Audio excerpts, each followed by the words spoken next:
Hello everyone, welcome to my YouTube channel Naz online classes. So guys, आज हम लोग इस वीडियो में पढ़ेंगे क्लास 10 मैथ का बहुत ही महत्वपूर्ण प्रश्न।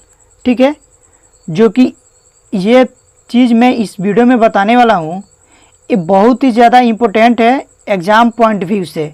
और ये जो क्वेश्चन है ये एग्ज़ाम में 100% आते हैं, लिख के ले लो। ठीक है, तो ये पहला प्रश्न है कि चित्र में यदि DE समानांतर AC और DF समानांतर AE है तो सिद्ध कीजिए कि BF बटा FE इक्वल टू BE बटा EC है। ठीक है, तो ध्यान से देखना, इसको हम लोग अच्छे से सिद्ध करेंगे। तो बच्चों, यह प्रश्न करने से पहले आप लोग ध्यान से देखना। ठीक है, देखो एक त्रिभुज है ABC, ठीक है ना, उसमें एक रेखा BC के समानांतर खींची गई है। ठीक है ना, DE। अगर मान लो कि BC के समानांतर DE है या फिर DE के समानांतर BC है, तो एक प्रमेय होता है, जब ये दो भुजा आपस में बराबर है ना, तो AD बटा DB बराबर हो जाएंगे AE बटा EC के। ठीक है, जैसे देख लो यहाँ पर, अगर मान लो BC समानांतर है DE के, BC समानांतर है DE के, तो मैंने बताया ना कि इन भुजाओं का अनुपात आपस में बराबर होंगे। ठीक है, देखो कैसे, ये देखो AD बटा BD और यहाँ पर AE बटा EC। ठीक है, और देखो इसको हम लोग थेल्स पर में भी बोलते हैं और आधारभूत समानुपाती पर में भी बोलते हैं, और इसको शॉर्ट में लिखते हैं BPT। ठीक है, BPT। ठीक है ना। अब देखिए इसमें लिखा है कि DE समानांतर AC और DF समानांतर AE है। ठीक है ना, तो यहाँ पर हम लोग लिखेंगे दिया है, पहले लिखो हल। ठीक है, यहाँ पर लिखेंगे दिया है,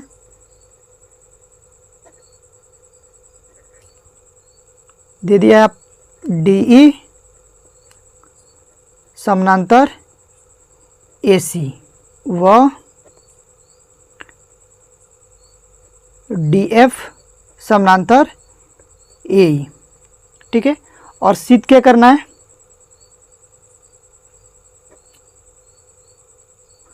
जो सिद्ध करना था उसको भी हम लोग लिख लेते हैं। सिद्ध करना है BF बटा FE इक्वल टू BE बटा EC, ये सिद्ध करना है। ठीक है, अब देखो यहाँ से हम लोग चलेंगे त्रिभुज ABC में,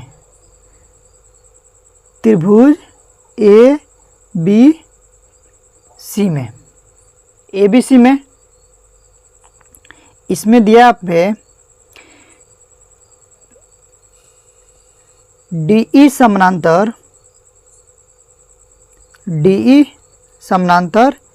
AC। ठीक है ना, ये DE समानांतर AC है। यहाँ से देखो यहाँ से देखो DE समानांतर AC है। देखो इसमें मैंने शॉर्ट में लिखा है, देखो ये त्रिभुज ABC है ना, ABC में DE समानांतर AC, तो यहाँ से देखो DE समानांतर AC लिखा है ना मैंने। तो इसमें आप लोगों को क्या है, जो मैं पहले ही बता चुका हूँ आप लोगों को, अगर ये दो भुजा समांतर है आपस में, तो इसके जो रेशियो का अनुपात होगा वो बराबर होगा। ये हो जाएगा आपका BD बटा AD। ठीक है, इक्वल टू BE बटा EC। ठीक है, तो यहाँ पर हम लोग वैसे लिख लेंगे। देखो यहाँ पर भी वही है, जो यहाँ पे है ना वही यहाँ पे है, त्रिभुज ABC। ठीक है, इसमें ही ये DE समानांतर AC है। ठीक है। तो वैसे ही मैं छोटा एक अलग बना लिया हूँ। वैसे ही देखो BAC, इसमें भी DE समानांतर AC है, ठीक है। तो मैंने बताया अगर ये दोनों समानांतर है तो इसकी जो रेशियो का अनुपात होगा ये इतना होगा, ठीक है ना। तो इसको हम लोग यहाँ पर लिख लेंगे। तो इसको ये दिया है, यहाँ पर लिख लेंगे दिया है। और उसके बाद देखो अगर ये जब ये समांतर है दोनों तो इसके रेशियो बराबर हो जाएंगे। तो ये हो जाएगा आपका AD बटा BD इक्वल टू BE बटा EC, BE बटा EC, ठीक है। इसको समीकरण नंबर हम 1 मानेंगे। और ये आया कैसे, थेल्स प्रमेय से लिख लेंगे, थेल्स प्रमेय से, या फिर आप लोग BPT भी लिख सकते हो, ठीक है। उसके बाद देखो फिर से लिखेंगे पुनः त्रिभुज, त्रिभुज। अब देखो इसमें देखेंगे AEB में, AEB में इसमें भी दिया है DF समानांतर AE, ठीक है ना। देखो DF, यहाँ से देखो DF समानांतर क्या है AE के, यानी कि ये जो भुजा है इस भुजा के समांतर है। तो जब ये भुजा इस भुजा के समांतर है तो इसकी रेशियो का अनुपात क्या होगा, यहाँ से हो जाएगा आपका BD बटा AD बराबर होंगे BF बटा FE के, ठीक है। और इसको भी हम लिख लेंगे, यहाँ पर लिख लेंगे दिया है। देखो जैसे बोर्ड एग्जाम में लिखा जाता है ना वैसे सेम बता रहा हूँ आप लोग को, सेम ऐसा ही लिखना है। तो ये आप लोग को हो जाएगा BD बटा AD इक्वल टू BF बटा FE, ठीक है। ये हो जाएगा समीकरण नंबर 2। और इसको भी लिख लेंगे BPT से, BPT से, ठीक है। या फिर आप लोग थेल्स प्रमेय में भी लिख सकते हो। अब देखो 2 समीकरण मिल गया है। अब हमको चाहिए क्या, हमको सिद्ध करना है BF बटा FE। अब देखो BF बटा FE किधर है, BF यहाँ पर देखो समीकरण 2 में है BF बटा FE। और क्या सिद्ध करना है, BE बटा EC। और समीकरण 1 में है BE बटा EC। तो समीकरण 1 तथा समीकरण 2 की तुलना करेंगे। तो यहाँ पर हम लोग लिखेंगे समीकरण 1 तथा समीकरण 2 की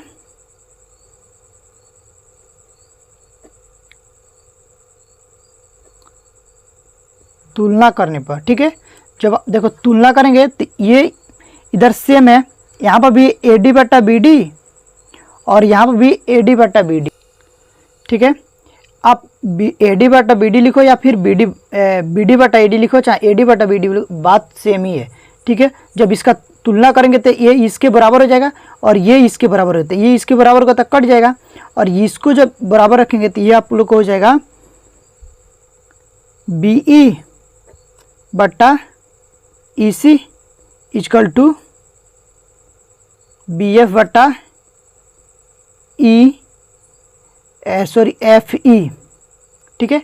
और हम लोग को यही चाहिए भी था। देखो BF बटा EF, FE चाहे EF, तब BF बटा EF चाहे FE, ठीक है। ये इधर है ये इधर है तो इसको इधर कर लेंगे। यहाँ से देखो ये इधर है और ये इधर, तो इसको इधर कर लेंगे, इसको इधर कर लेंगे। तो ये हो जाएगा BF बटा FE इक्वल टू BE बटा EC। और यहाँ पर हम लोग लिख दें हैंस प्रूफ, हैंस प्रूव। ठीक है, तो उम्मीद करता हूँ ये प्रश्न आप लोगों को समझ में आया होगा। अगर नहीं आया तो आप लोग पीछे बैक करके देख सकते हो। अब हम अगला प्रश्न को हल करेंगे। हमारा प्रश्न है कि बिंदु -4,6 बिंदुओं ए -6,10 और बिंदु बी 3,-8 को जोड़ने वाले रेखाखंड को किस अनुपात में विभाजित करता है। ठीक है, तो देखिए हमारे पास दो बिंदु है, यहाँ से एक बिंदु है ए। ठीक है, ये दिया है -6,10 और यहाँ से एक बिंदु बी है जो दिया है 3,-8 और पूछा है कि यहाँ से किस अनुपात में विभाजित कर रहा था। ठीक है, मान लो यहाँ पर पी बिंदु है जिसका निर्देशांक दिया है -4,6। अब यही पूछा है कि ये कितने अनुपात में विभाजित करेगा। ठीक है, तो यहाँ पर हम लोग लिखेंगे माना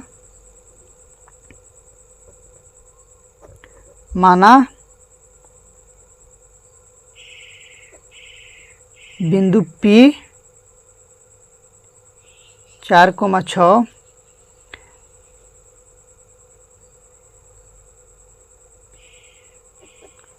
रेखाखंड AB को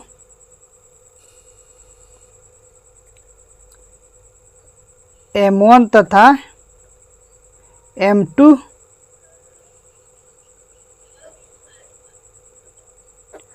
अनुपात में विभाजित करेगा।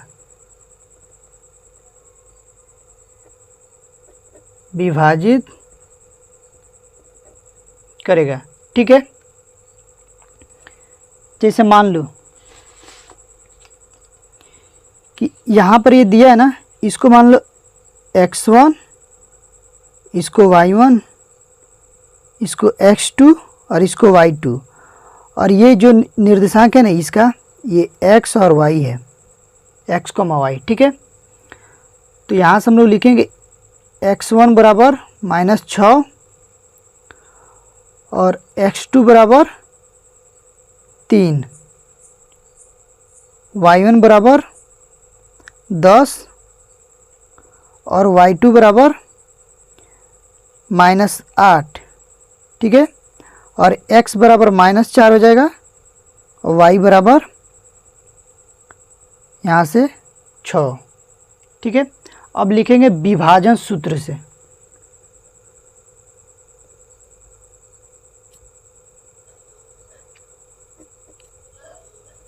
विभाजन सूत्र से अब देखो विभाजन सूत्र क्या होता है, बिंदु P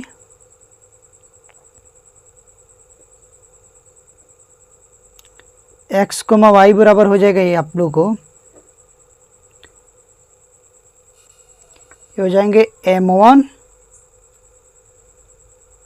x2 plus M2 x1 बटा M1 प्लस M2। ठीक है, कॉमा यहाँ से हो जाएगा M1 y2 plus M2 y1 बटा M1 प्लस M2। ठीक है, अब इसमें हम लोग मान भरेंगे तो हमारा आंसर आ जाएगा। अब देखो यहाँ से दो भाग में कर लो। ठीक है, ताकि इजी हो जाएगा। यहाँ से हम लोग लिख लेंगे x बराबर M1 x2 plus M2 x1 बटा M1 प्लस M2। ठीक है, और y बराबर हो जाएगा आपको M1 y2 plus M2 y1 M1 plus M2। ठीक है, देखो दोनों में दोनों को करोगे तो आंसर सेम ही आएगा। मान भरेंगे और हम लोग चेक करेंगे। यहाँ से देखो M1 का मान कितना है सॉरी हम लोग को m1 का मान ही ज्ञात ही करना है, ठीक है। तो ये हो जाएगा x बराबर m1 और x2 का मान 3, ठीक है। तो यहाँ से लिखेंगे गुणे 3 प्लस m2 और x1 का मान कितना है 6, गुणे में हो जाएगा 6 बट्टे m1 प्लस m2, ठीक है। अब देखो यहाँ से लिखेंगे x बराबर ये हो जाएगा आप लोगों को 3m1 प्लस गुणा करा देंगे 6m2, सॉरी गाइज यहाँ पर माइनस में था, ठीक है ना। तो यहाँ पर हम लोग माइनस लिख लेंगे, तो ये हो जाएगा आप लोग का माइनस, पूरा माइनस हो जाएगा, ठीक है। और ये हो जाएगा m1 प्लस m2। अब देखो x का मान कितना है, x का मान है -4, तो यहाँ पर हम लोग x का मान रखेंगे -4 इजकल टू 3m1 -6m2 बटा m1 प्लस m2। यहाँ पर कुछ नहीं तो 1 लिखेंगे, ठीक है। और इसको तिरछा तिरछी गुणा करा देंगे, तो देखो इसमें जब हम लोग गुणा करें तो ये हो जाएगा -4 m1 plus m2 is equal to, और इसमें 1 में गुणा करेंगे तो इतना ही सेम रहेगा, तो ये हो जाएगा 3m1 -6m2, ठीक है। अब देखो इसको गुणा करा लो, ये हो जाएगा आपका -4m1 plus plus minus minus हो जाएगा, sorry -4m2 is equal to 3m1 -6m2। अब देखो m1 के एक साथ कर लो और m2 के एक साथ, ठीक है। तो देखो यहाँ पे है -4m1 और यहाँ पर ये यहाँ पर भी अब प्लस में है, इधर जाकर हो जाएगा माइनस में हो जाएगा, तो हो जाएगा -3m1, ठीक है, इजकल टू यहाँ से देखो माइनस में 6m2 है और यहाँ पे प्लस में है, ठीक है, सॉरी माइनस में 4m2, तो इजा क्या हो जाएगा प्लस में हो जाएगा 4m2, ठीक है। अब देखो ये दोनों जुड़ जाएगा, तो ये हो जाएगा आप लोग का माइनस में 7m1 इजकल टू, ये हो जाएगा यहाँ से देखो घटेगा 4 में से सॉरी 6 में से 4 जाएगा तो 2 बचेगा, तो माइनस में 2m2। अब देखो यहाँ से माइनस कैंसिल, इसको देखो 7 को उधर ले जाओ और m2 को इधर ले जाओ, ले आओ, ये हो जाएगा देखो m1 और यहाँ पे ये गुणे में इधर जा क्या हो जाएगा भगे में हो जाएगा m2 इजकल टू, यहाँ से 2 बचा और देखो ये इधर 7 गुणे में इधर जा क्या हो जाएगा बटे में हो जाएगा, तो हो जाएगा 7, ठीक है। यानी कि m1 हो जाएगा m1 अनुपात m2 इजकल टू 2:7, ठीक है। अब देखिए इसमें भी हम लोग मान भरेंगे तो आंसर इतना ही आएगा, ठीक है। देखिए हम चेक करके बताते हैं आप लोगों को। यहाँ से देखो y का मान भरेंगे तो y का मान कितना है 6 इजकल टू m1 और y2 का मान कितना y2 -8, ठीक है, ये हो जाएगा -8 plus m1 -8 plus m2 y1 का मान कितना है 10, तो हो जाएगा इंटू 10 बट्टा m1 प्लस m2, ठीक है। अब देखो इसको भी हम लोग हल करेंगे प्रॉपर तरीके से तो आंसर उतना ही आएगा। यहाँ से हो जाएगा 6 इजकल टू, इसमें जब हम लोग गुणा करेंगे तो हो जाएगा माइनस में 8 m1 प्लस 10 m2 प्लस में m1 प्लस m2, ठीक है। और देखो यहाँ पर कुछ नहीं तो 1 लिखेंगे और तिरछा तिरछी गुणा करा देंगे, तो जब यहाँ पर 6 में m1 प्लस m2 का गुणा कराएंगे और इसमें इसको करेंगे तो 1 से है तो उतना ही रह जाएगा, तो ये -8m1 + 10m2। ठीक है, अब देखो ये हो जाएगा 6m1 + 6m2 = -8m1 + 10m2। अब देखो m1 का एक साथ कर लो, तो यहाँ पर 6m1 और यहाँ पर है m1 माइनस में, इधर है क्या हो जाएगा प्लस में हो जाएगा, प्लस में 8m1 = यहाँ से 10m2 और ये इधर जाकर हो जाएगा माइनस में हो जाएगा 6m2। ठीक है, अब देखो यहाँ से देखो इसको जब हम लोग जोड़ेंगे तो ये हो जाएगा 14m1 = इसमें जब घटाएंगे तो ये हो जाएगा 4m2। अब देखो m1 को इधर ही रहने दो और m2 को इधर लगाओ, तो ये बट्टे में हो जाएगा और यहाँ से 4 है और ये 14 इधर जाएगा, ये भी बट्टे में हो जाएगा। ठीक है, और इसको काटेंगे तो ये हो जाएगा 2 दूनी 4 और 7 दूनी 14, तो हो जाएगा m1 अनुपात m2 = 2:7। देखो ये दोनों में सेम आया है। ठीक है, उम्मीद करता हूँ ये भी प्रश्न आप लोग को समझ में आ गया होगा। तो गाइज आप लोगों को कहाँ कहाँ प्रॉब्लम आ रही है मैथ्स में, आप मुझे कमेंट करके बता सकते हैं।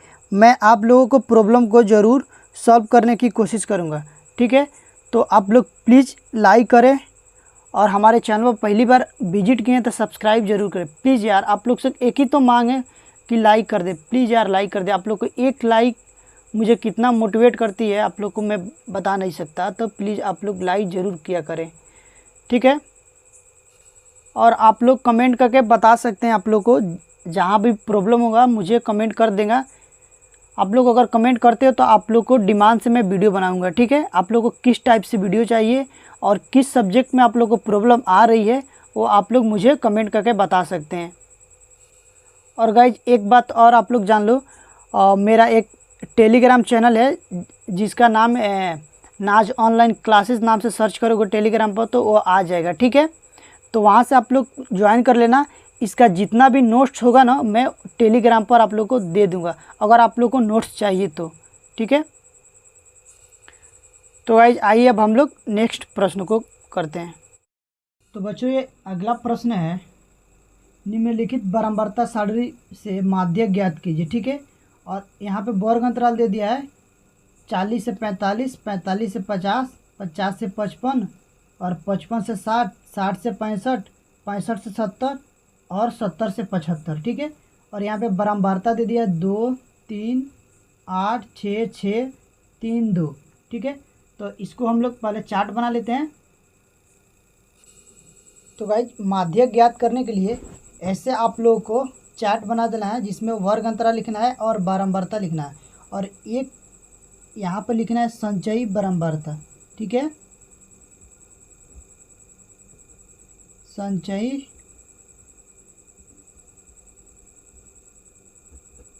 बारंबारता। ठीक है, अब देखो संचयी बारंबारता कैसे ज्ञात करते हैं। इसको ये जो पहला वाला है ना इसको वैसे ही लिखते हैं। ठीक है, और पहला वाला में इसको दूसरा वाला को जोड़ेंगे तो कितना हो जाएगा 2 और 3 5। ठीक है, और इसको तीसरा वाला में जोड़ेंगे तब 8, 5, 13। ठीक है, अब इसको जोड़ेंगे 13 और 6 19।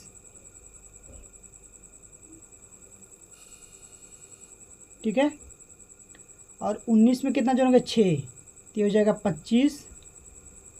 25 में जब 3 को जोड़ेंगे तो हो जाएगा 28 और 28 में 2 को जोड़ेंगे 30। ठीक है, और यहाँ पर भी टोटल को जोड़ेंगे तो 30 ही आएगा। तो ये आपका n का मान आ गया। n का मान कितना आ गया 30। ठीक है, अब देखो n 30 आ गया ना तो यहाँ पर लिखेंगे तो n बराबर 30 आया तो n/2 करेंगे हम लोग। ठीक है, देखो n का आधा करेंगे तो 30/2। जब इसको काटेगा तो 15 दूना 30 हो जाएगा। ठीक है, अब देखो 15 को हम लोग देखेंगे CF में। CF बोले तो संचयी बारंबारता। ठीक है, इसमें हम लोग देखेंगे 15 से जस्ट बड़ा कौन सा संख्या है। तो 15 से ज़्यादा 16। इसमें देखो 16 है, 16 नहीं है ना। देखो 17 है, 17 भी नहीं है। 18 है, 18 भी नहीं है। 19, ये 19 है। यहाँ से देखो ये 19 है ना, ये इसके जस्ट ये सामने वाला आप लोग का हो जाएगा F। ठीक है, और इसके जस्ट सामने वाला ये जो है ना वर्ग अंतराल, इसको आप लोग ऐसे अंडरलाइन कर लो ताकि आप लोग को अच्छे से समझ में आए, मिस्टेक ना हो। ठीक है, अब यहाँ पर हम लोग देखेंगे F का मान तो देखो आ गया। F का मान हो जाएगा 6। ठीक है, F का मान 6 हो गया। और देखो CF, तो जो इसके जस्ट ऊपर वाला, इसके जस्ट ऊपर वाला ये हो जाएगा आप लोग का CF, यानी कि संचयी बारंबारता। तो CF में मिल गया, यहाँ पर CF मिल गया 13। ठीक है, उसके बाद से देखो इसमें L लोअर लिमिट, इसमें ये अंतराल में, दोनों के अंतराल में कितना एथी है, डिफरेंस कितना का है। यहाँ से इन दोनों के बीच में जो डिफरेंस है कितना का है, 5 का है। ये 55 है, 55 5 60। तो H का मान 5 आ गया। ठीक है, और L का मान इसका जो न्यूनतम मान, इस वर्ग अंतराल का न्यूनतम मान कितना है, 55 है। यह अधिकतम मान है, ये न्यूनतम मान है। ठीक है, तो L का मान जो आ जाएगा ना 55। उम्मीद करता हूँ इतना आप लोग को समझ में आ गया होगा। देखो आगे हम करते हैं, लिखेंगे माध्यक। माध्यक M बराबर आपका हो जाएगा L plus N/2 minus CF बटा F और इंटू H। और इसमें हम लोग मान भरेंगे। देखो L का मान कितना है, 55। यहाँ पर हम लिखेंगे 55 प्लस CF कितना, नहीं N/2 कितना, 15। यहाँ पर हो जाएगा 15 माइनस CF है 13 बटा F का मान 6 और गुणे में H कितना है, 5। ठीक है,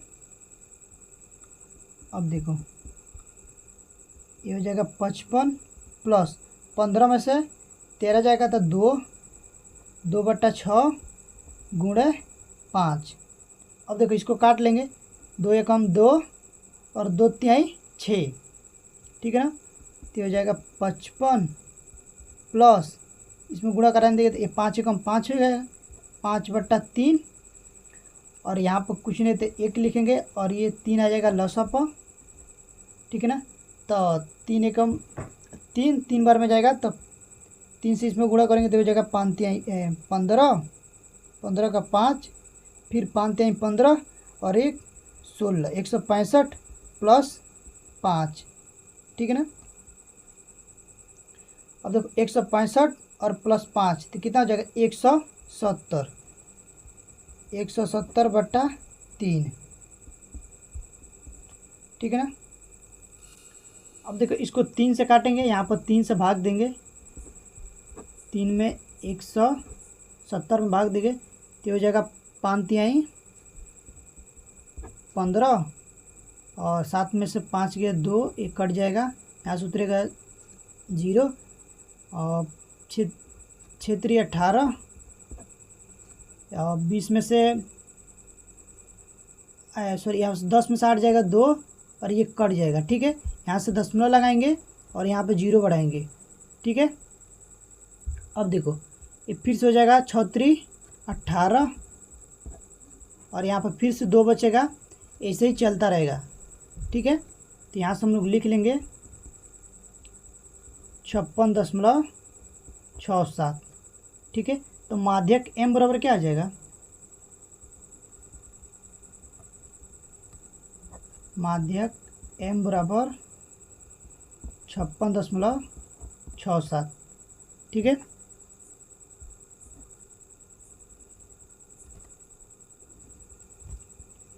ये आंसर हो जाएगा। ठीक है, उम्मीद करता हूँ ये भी प्रश्न आप लोगों को समझ में आया होगा। आप लोग को ये वीडियो अच्छी लगी हो तो लाइक करें और सब्सक्राइब जरूर कर लें। ठीक है, मिलते हैं नेक्स्ट वीडियो में, तब तक के लिए bye, thank you for watching.